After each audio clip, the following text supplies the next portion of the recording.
Okay,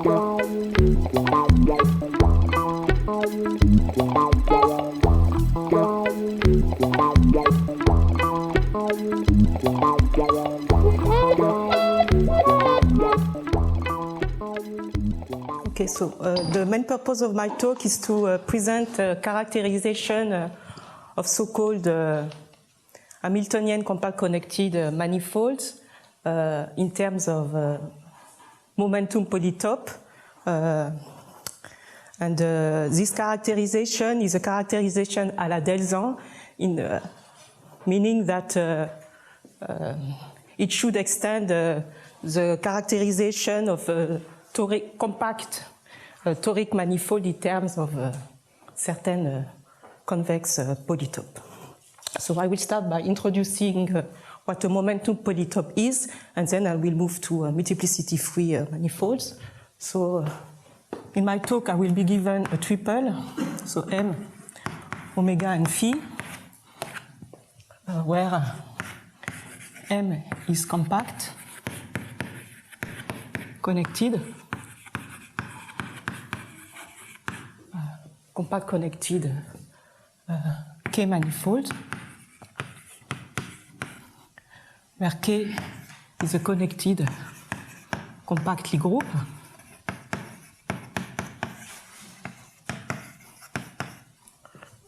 So omega, so M omega is a symplectic manifold. So omega is a symplectic form on M, which is supposed to be also K invariant. And finally, so I say that this is an Hamiltonian manifold. So this means that this manifold is equipped with a momentum map, phi, which goes from in the Lie algebra of K, actually the dual of it, that I will denote by this small curly K. Okay, so this is a momentum map.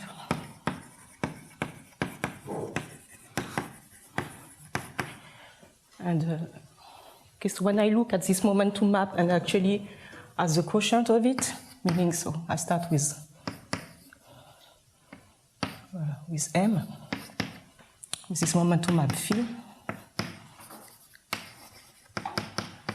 Then I have on this Lie algebra K dual, I have the natural action of my Lie group K, namely by the coadjunct action.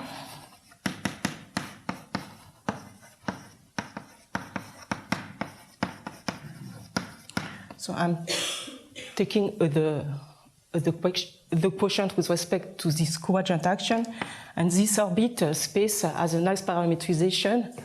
I mean, in terms of that, and you can parameterize this orbit space along a Wald chamber of your M, of your K, sorry. So that I will denote for short like this. So a Wald chamber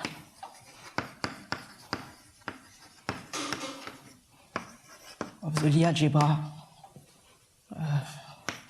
of a Cartan Lie algebra of K dual.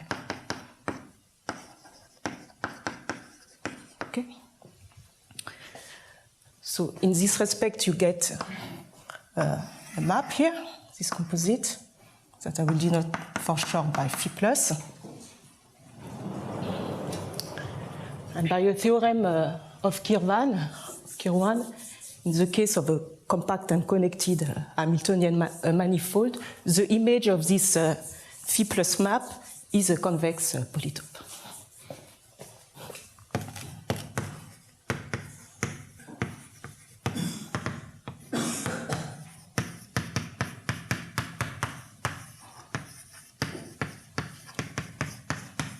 And this is what is meant by a momentum polytope. So this is a momentum polytope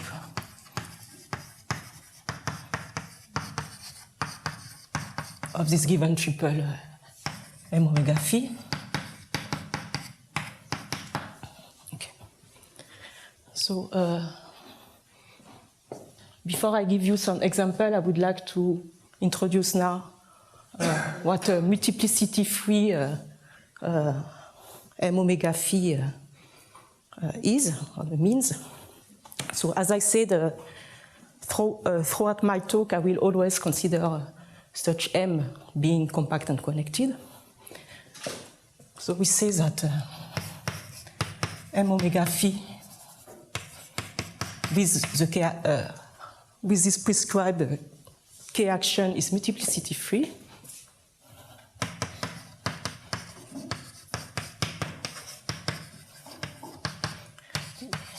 If by definition, when you look at this quotient map, so MK given by phi, so okay, and composed with phi plus here. So I mean phi. So this map is okay. So let's just denote it like that, if you don't mind. Yeah. Going through the image of phi plus. So the momentum polytope, I will denote it by a curly P. Okay. So this is P here. If this is an homomorphism.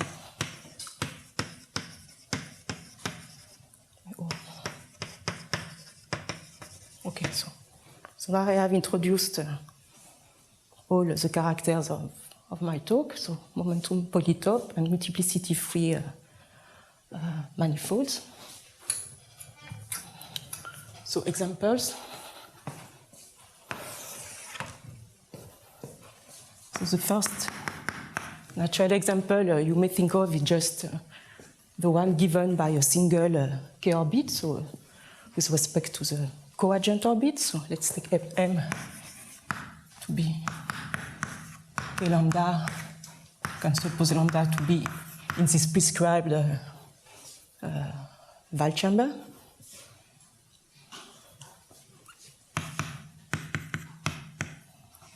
Okay, so this is a coadjuvant orbit, and because thanks to this nice parametrization, actually okay. So what is the symplectic form that you take? You take the most natural one, so-called Kostan-Kirillov-Soryov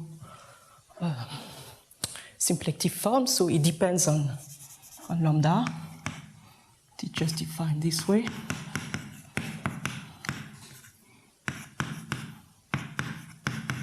The bracket here, okay, and the respective momentum polytope, and the momentum map is given by the injection.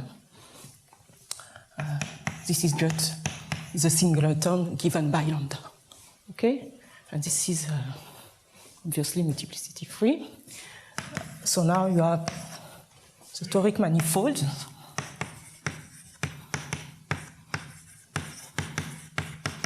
So here K is abelian.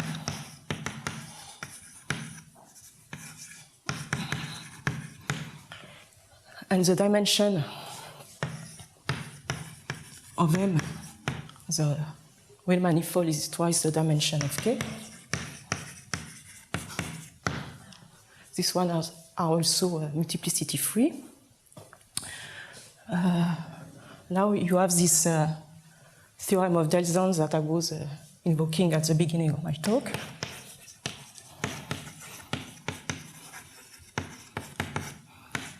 So first,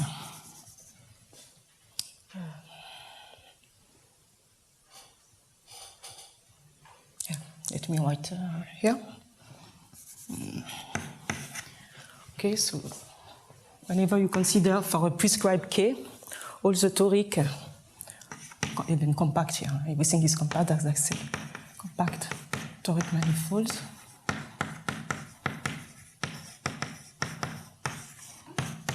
Up to simplector morphism here. So these are in one-to-one correspondence with what is now known as Delzan polytope. So what does it mean here? So these are polytopes, so let me just write it Delzan polytope and explain which kind of features this polytope satisfies. Okay, so first, so I have to keep track of the notation because I don't want to repeat this. So I don't remember what I keynote this. Yeah. Okay, so first condition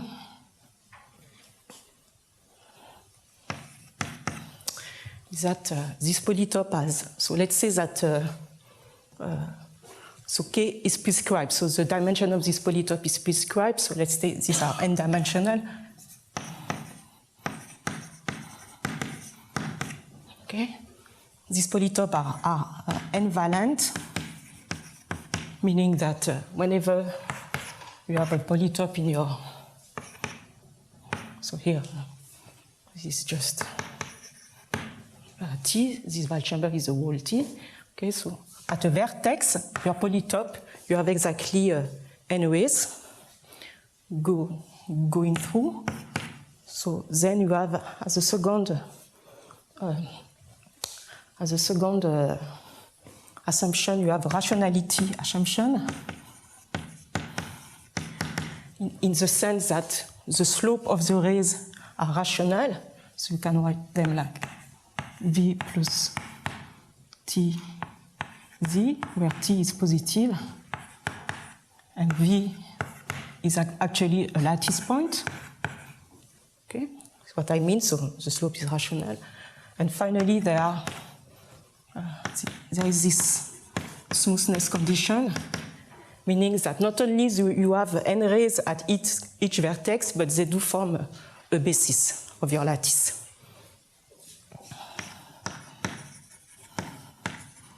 So whenever you normalize, okay. So primitive ways, let's write.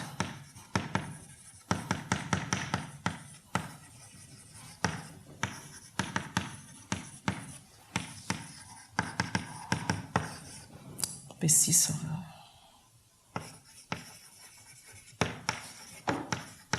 the n. Okay, so this is this characterization. So this is really a one-to-one, but you have also the geometric realizability of any such polytope. So any such polytope can be realized as a momentum polytope of the toric manifold. This is what is encompasses in single assertion here. And the second nice features of this toric manifold is that, so a priori here I have only a symplectic structure. So is that this symplectic manifold carries a natural complex structure on it. They can be realized as quotient. So you can imagine which canonical complex structure you can put on it, and indeed it is scalar. And this is the only scalar structures that you can put on this symplectic toric manifold. Scalar in the sense that the complex structure is compatible with your given symplectic structure.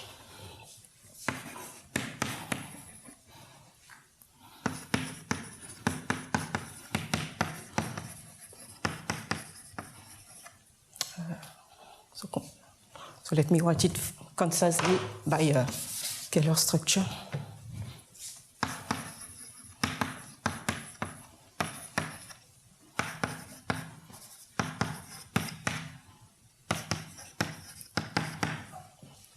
Okay,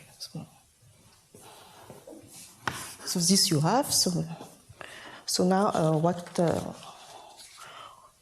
kind of other multiplicity-free manifolds you have? So if you now land in the algebra geometric setting, so namely you take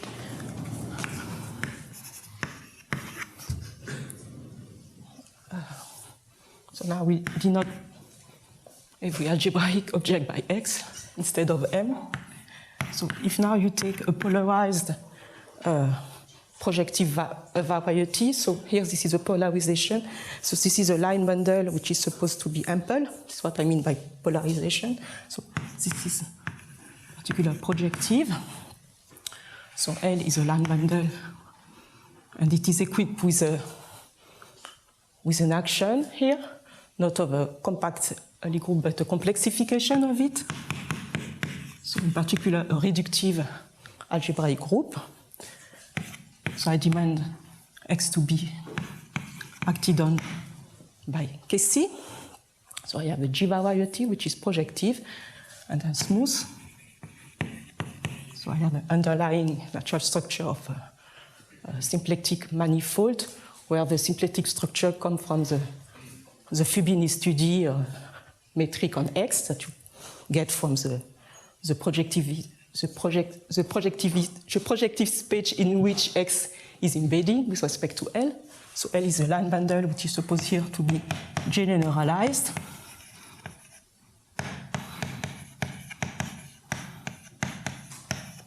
Okay. And now, what does the so up to now there is no multiplicity freeness showing up here, but thanks to a theorem of combined by theorem of Huckelberry, Land Huckelberry, Tillman-Vosbacher, and Michel Brion.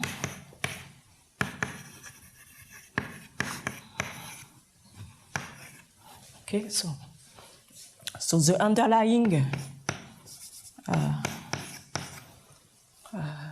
underlying symplectic manifold, I mean, always here given by the Fubini-Study metric. Okay, so X L as a K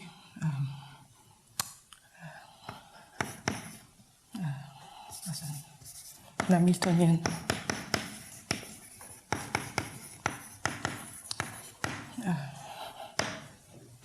K manifold is multiplicity free. So K is the maximal compact subgroup of G. If and only if X has a G variety, so actually you can drop the L, but X is spherical G variety. So now I have to introduce what spherical means.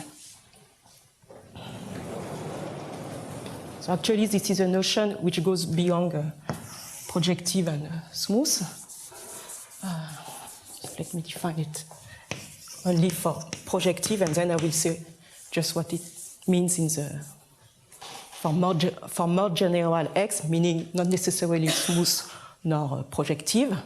So X projective or even quasi-projective as a G variety, you prescribe the G action is spherical.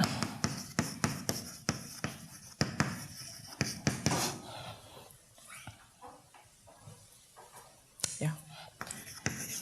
If whenever you consider any line bundle of X, which is generalized, I will denote this, the set of generalized line bundle this way. For any such a line bundle on X, whenever you consider the respective section ring, so this carries a G-module structure. So as a G-module, this is multiplicity free, so meaning that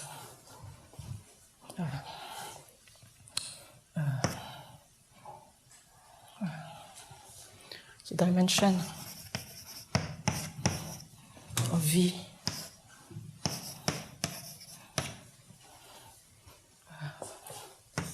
for all V reducible module of G. Okay? So these modules, this ring section, as I said, carries a natural G module structure. You look at all the irreducible G module therein, and they should occur at most once. Okay? So this is what I wrote concisely this way. Okay? So whence the word multiplicity free, freeness, and here actually to have sphericity I should put here normal. And this is really the generalization of toric variety in the sense that whenever you know what a Borel subgroup is. So for any G variety, normal again, is spherical. Again, the G action is prescribed if by definition. So now, so let's write just if, it's definition. If X contains a dense open Borel orbit,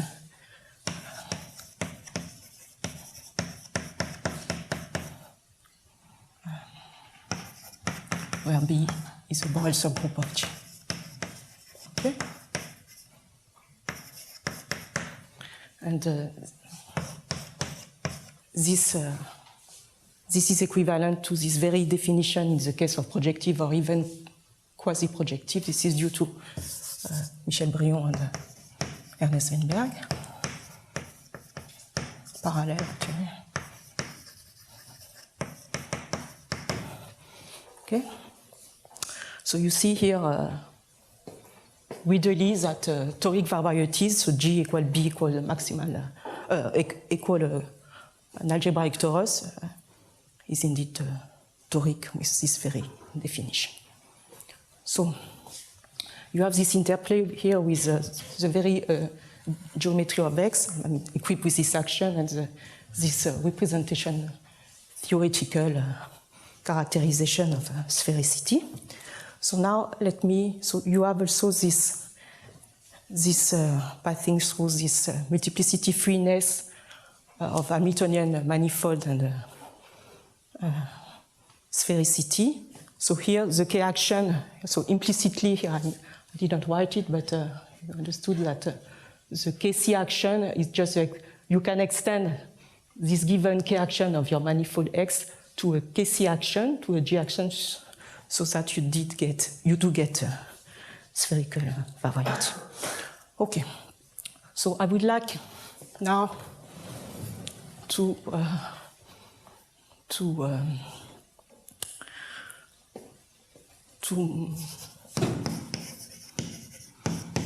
mention and even to use the following characterization of the momentum polytope of such a polarized spherical variety. So, as I said, we are working with the Fubini study metric, and Michel Brion, actually this is combined with the result of Mumford, which expresses semi-stability of points in the sense of GIT in terms of existence of G invariant section of your given line bundle. So you have this nice, so now XL is just a smooth projective G variety, not necessarily spherical. So L is ample, and the momentum polytope. So here, so they are given. So I would write this for short like this. But this is really in this regard. So this Kirwan's polytope can be expressed this way. You look at the total section ring of L, so all the section given by tensor powers of your given L.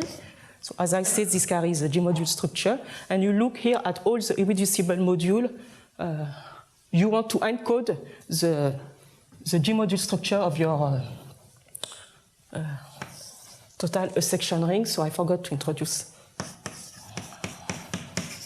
So I will denote by RXL the total section ring, but this polarized variety.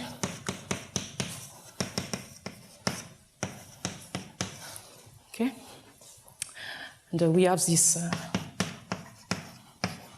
So I will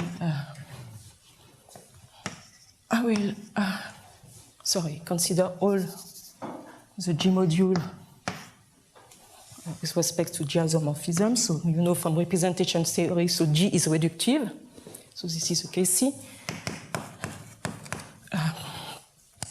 They can be combinatorially parameterized by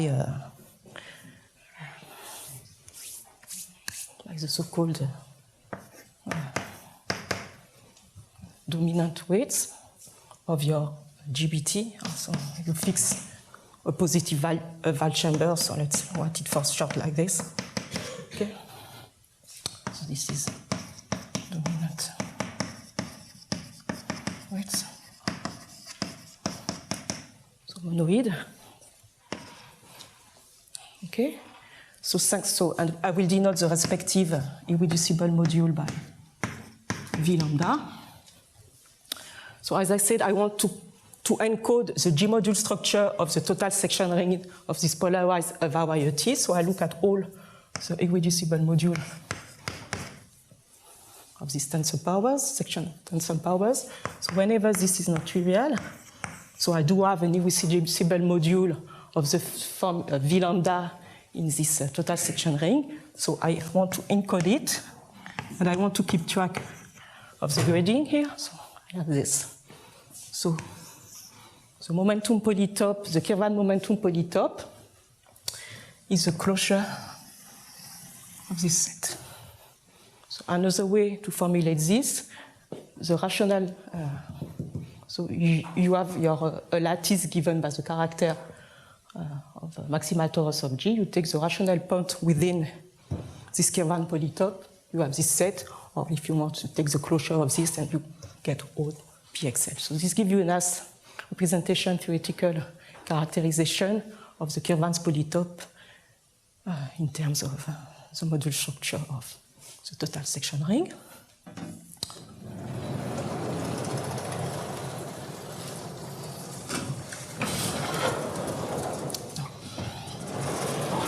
Okay. Oh, I'm very slow. Okay, so now it's obvious that this momentum polytope, contrary to the case of toric manifold, will not suffice to determine your given polarized variety for the simple reason that it only encodes the G module structure. You have to encode more. So let me introduce another invariant. And since I am very slow, so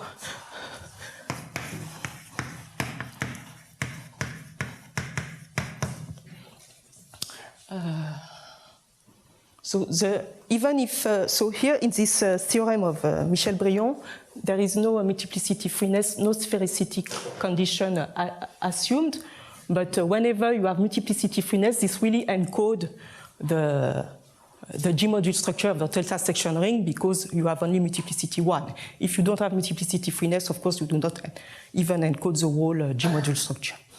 But even in this multiplicity freeness, you do not have enough information here to get back your variety. So you need to introduce one further invariant. So here, X is spherical. So you want to encode the ring structure of your total section ring. So you see this total section ring is not the naive grading that you would imagine according to the highest weight lambda does not suffice. Even lambda n, the couple given by lambda and n, does not give you a grading. So you want to encode this deficiency of having a grading. So that's what I mean by this. So you have your total section ring, and within you are given two irreducible G module, V lambda and V mu.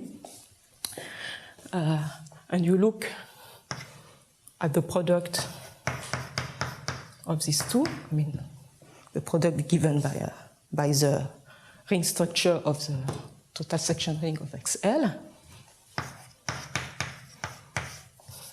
And suppose that within this product, you get such a V nu. So you want to encode this piece of data this way.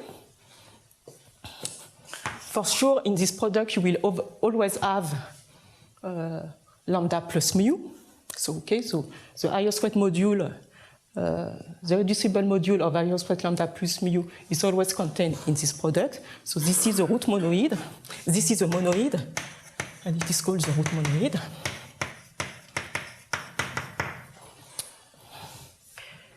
And there is a first statement due to Friedrich Knopp,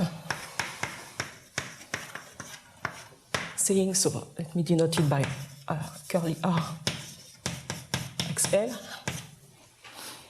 The saturation of this monoid, so meaning by Bisings, you take the lattice generated by this monoid intersected by the cone generated by this monoid. So the saturation of this monoid is a free monoid, is free as a monoid.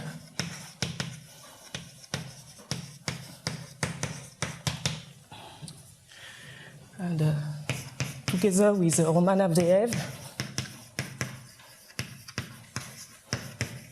we proved actually that this monoid, in case of spherical variety, is saturated.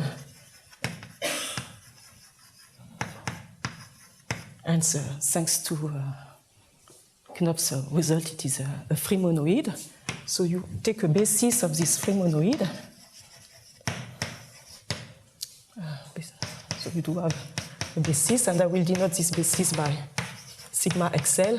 And actually, this L is even too much. You can even drop the L. It really depends only on X. But anyway, for my talk, I only need this. And thanks. So now you may wonder how the elements of such a monoid looks like. Because of this is the same as considering irreducible module in tensor product. So for sure, this difference can be written as a positive integral combination of simple roots of a given G, but thanks to even a result of Luna, the sigma XL are either positive roots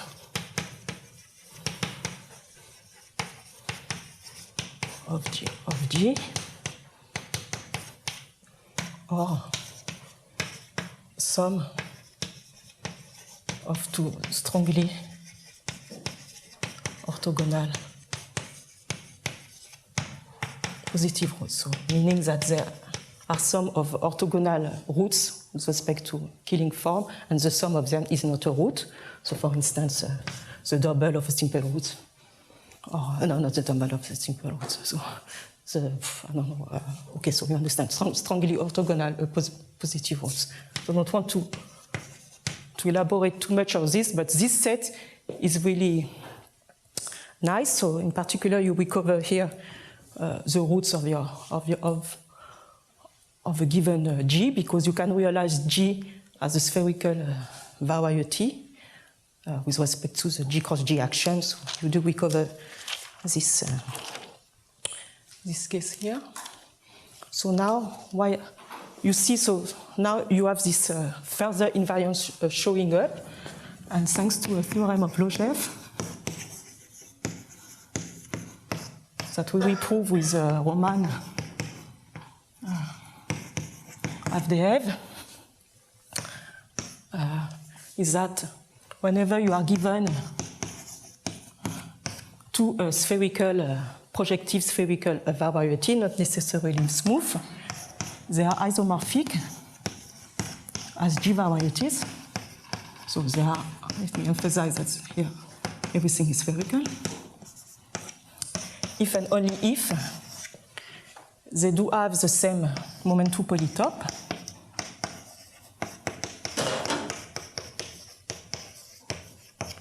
the same set of spherical roots,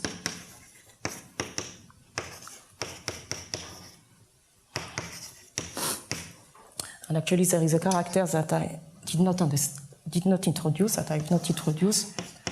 You have, so this polytope actually lives not only in the prescribed Wald chamber of your given group G or K, but even in the so-called lambda X, which is just given by the character of B eigenfunction in your function field. Cx is complex here. And because of sphericity, you do have one open orbit, so these characters are defined by, define your function up to a constant, so you have to put here this. So now you have a uniqueness statement with respect to this momentum polytope, but you see that you do need two further invariant. And one natural question is, okay, so now I give you a momentum polytope, and give me and tell me whether this given polytope is geometrically realizable in the sense that can you find a polarized spherical variety whose momentum polytope is a given polytope. So this we answer together with Guido Pezzini. You have a question? It's okay. What do you denote by Q of X? Well, this is P. Sorry, I changed my notation on the way.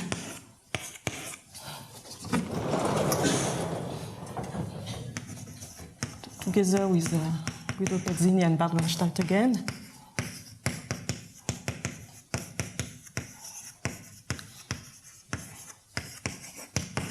So let me try to write this the most concisely as possible.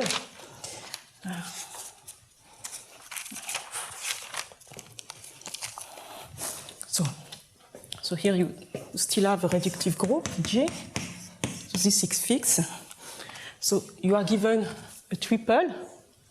So you know that to characterize your spherical variety, you need these three data. So let's start with such three data. So let lambda. So this lambda is given by, so this I didn't write, but this is a B.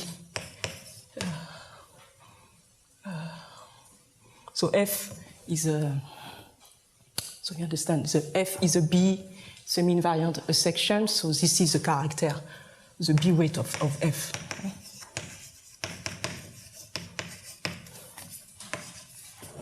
Okay, so you are given a lattice. So this is a maximal torus of G. Okay. You are given a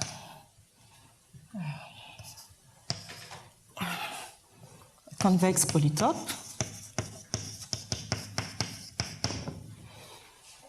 Well, this polytope has to live in the Wald chamber, so let me write it in this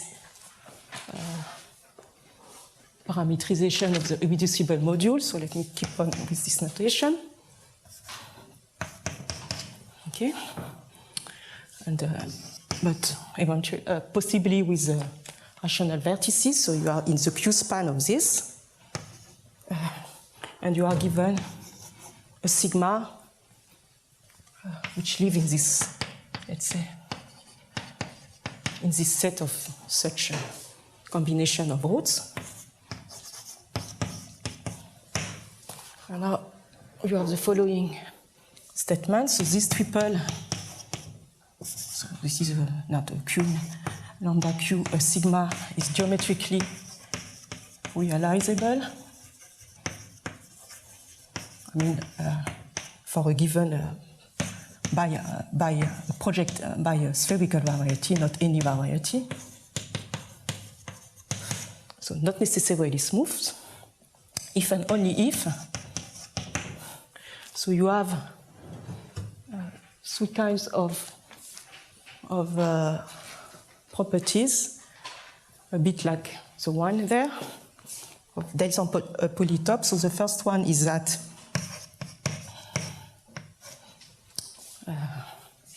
so first you have the dimension condition that you can expose this way. This polytope for any Q, and in particular for 1. So if it holds for 1, it holds for all. For some Q, this spans the lattice, the Q span of your given lattice. you have now an integral condition on your vertices. Vertices of Q are integral. So here, since I'm running out of time, I'm just writing it like this, otherwise it's too technical, are integral in a convex cone. And I will explain by an example defined by sigma. And the third condition is that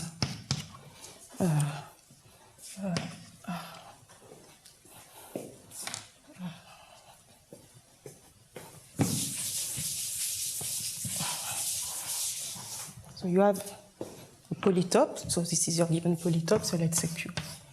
Okay? So now you look at the inward pointed facet normals of your polytope, the rows. So when you are in toric geometry, it was recalled this morning by Antoine Chamberlois, that you do have this correspondence between toric varieties and fan. So how can you retrieve the fan? You just take the inward here. So maybe I have too much here, too many. So I think something like that. So this will give you a fan. This is how you retrieve the fan of your toric variety. You do the same trick here. And for these rows should be rational. So this is a Delson rationality condition. So the inward pointed facet normals. So these rows here are rational. And you do have some other plus some properties that I don't want to recall. So what is this cone here? So there is a region in this fan, in this lattice, I mean, the dual lattice of this. So this lives in T plus, so you have the dual fan of Q. There should be a region, and in your, it can be the whole lattice where the points, the vertices, so the vertices of your polytope correspond to, I don't know if this is this one, but this one is, this is this one, okay? The vertices of your polytope correspond to maximal cones of your normal fan, and the vertices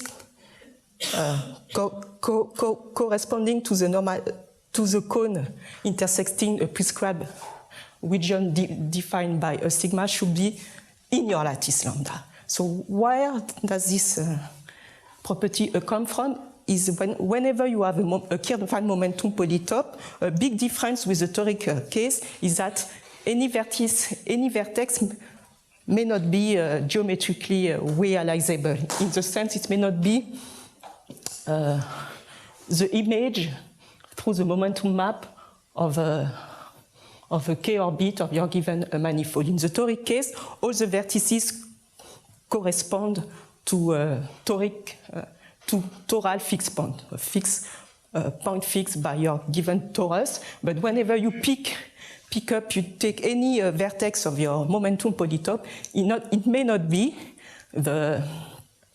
may not correspond to a k-orbit. So this is a big difference with a toric case, but you know that you have a projective variety, so at least you have one closed orbit, and we saw that in the coadjuvant orbit case, you do have, the momentum polytope is a singleton, so you should find at least some integral point because they should be given by a coadjuvant orbit, a projective orbit. So this is where this condition comes from, but not all are integral. You may find some polytope with integral and non-integral.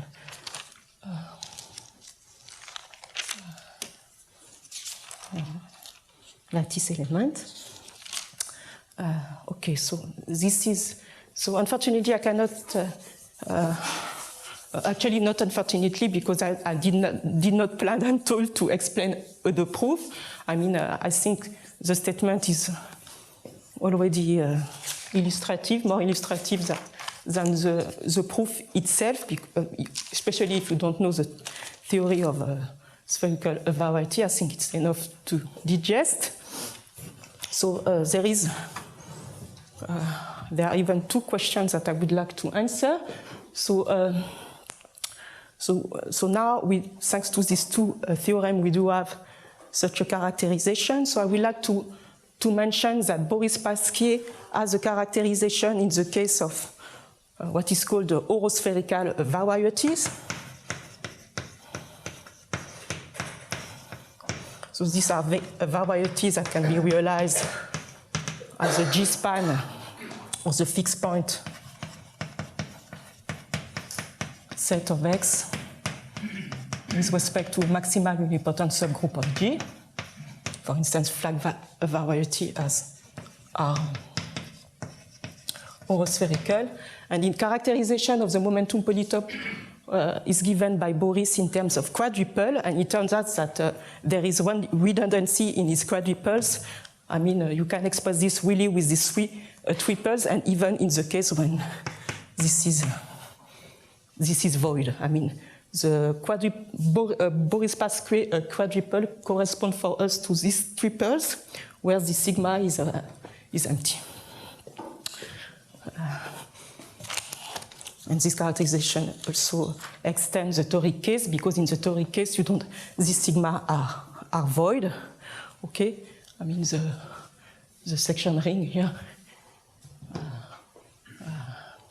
The ring structure is already encapsulated in the module structure.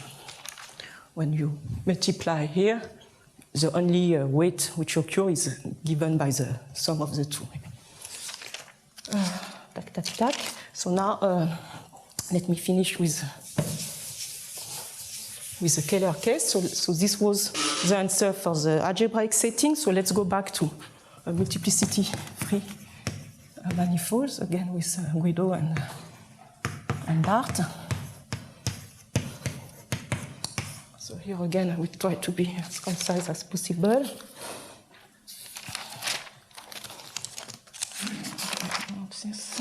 So I am given here an Hamiltonian manifold.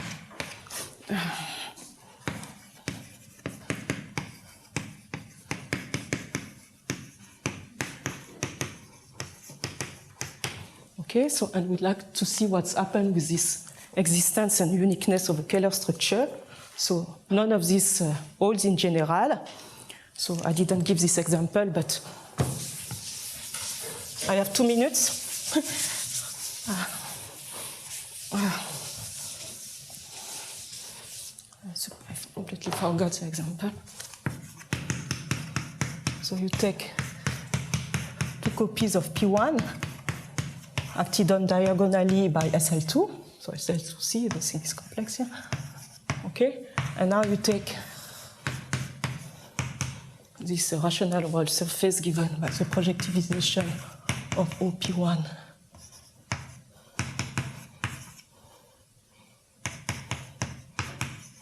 Okay, so acted on also by SL2.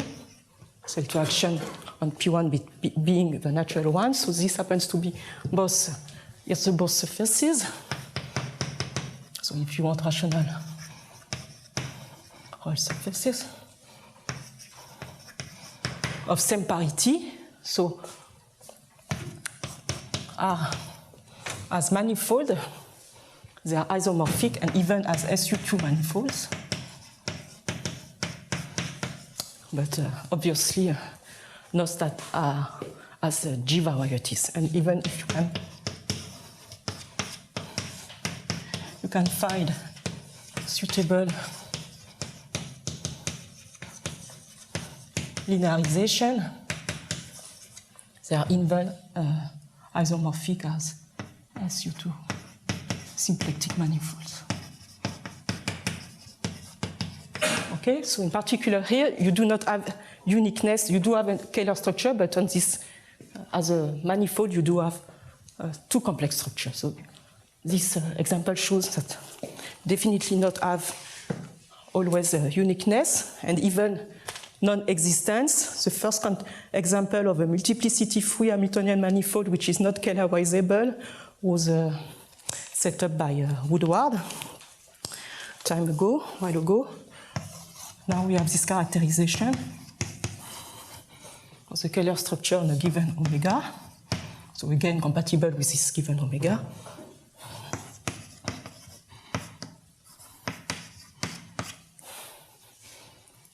One-to-one correspondence with, well, I have to write smooth. So this triple, I will call them rational momentum triple. So now I have this smooth wheel moment triple.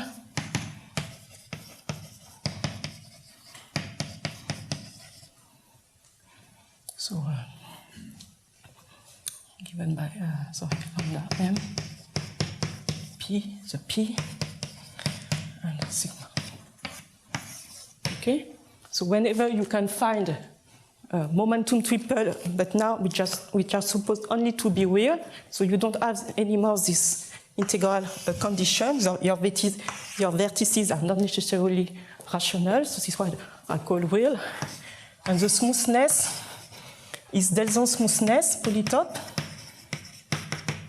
The one which is hopefully still there.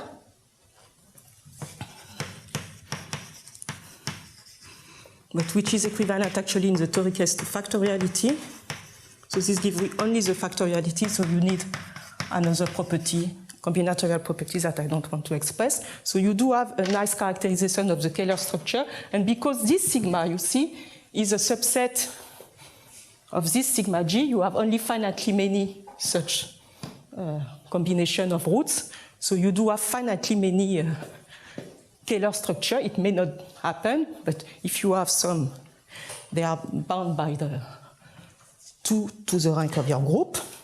And the last theorem that I don't want to quote is that you do have also a characterization of the Fano spherical variety in terms of momentum triple, generalizing the Fano-ness criterion of Batirev.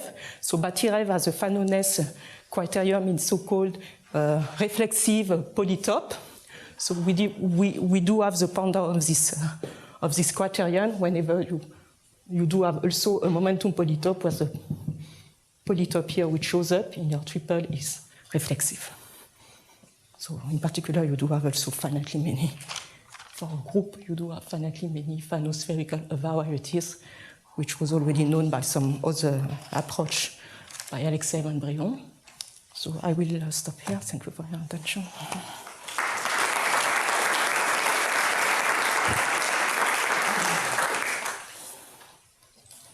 Thanks a lot. Any questions, remarks?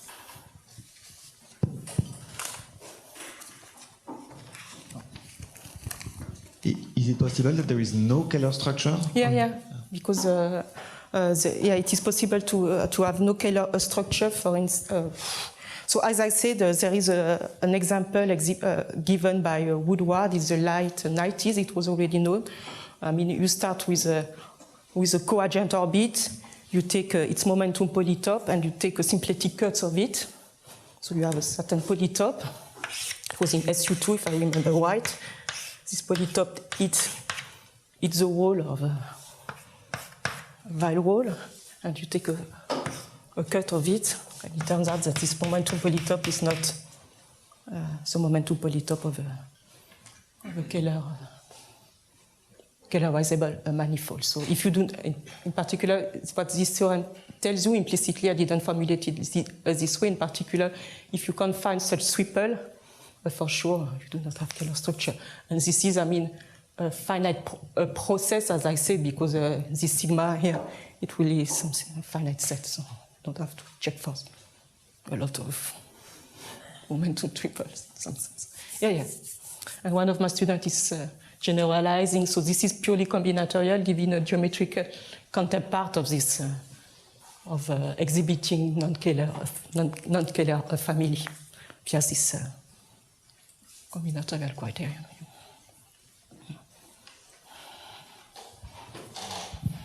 But in your example, it seems that there are infinitely many.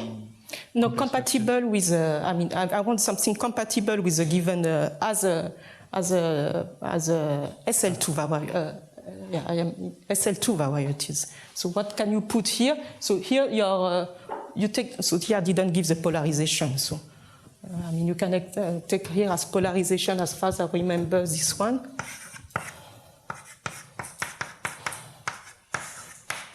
So the polytope will be 1, 3.